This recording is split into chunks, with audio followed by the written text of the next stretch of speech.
যেই পঞ্চদশ সংশোধনীর মধ্য দিয়ে শহীদ জিয়ার শাসনকে অবৈধ শুধু ঘোষণা করা হয় নাই, তাকে স্বৈরাচারও বলা হয়েছে। এখন আমাদের লাগবে কি? আমাদের লাগবে একটা আমূল পরিবর্তন।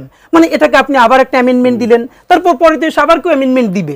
একটা আমূল পরিবর্তনের প্রতিচ্ছবি হবে আমাদের নতুন বাংলাদেশের নতুন সংবিধান।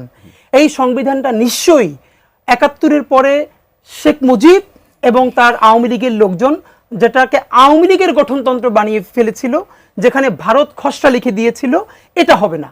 এটা আমাদের যে নতুন সংসদ হবে, সারা বাংলাদেশের সকল মানুষ যাদেরকে নির্বাচিত করে সংসদে পাঠাবে, তারা সবাই মিলে নতুন বাংলাদেশে একটা নতুন সংবিধান করবে। এটা আমাদের অবস্থান ক্লিয়ার করেছি। নতুন নির্বাচনের ম্যান্ডেট হতে হবে, এই নির্বাচনে যারা জিতে আসবেন নতুন সংসদে তারা নতুন সংবিধান প্রণয়ন করবেন।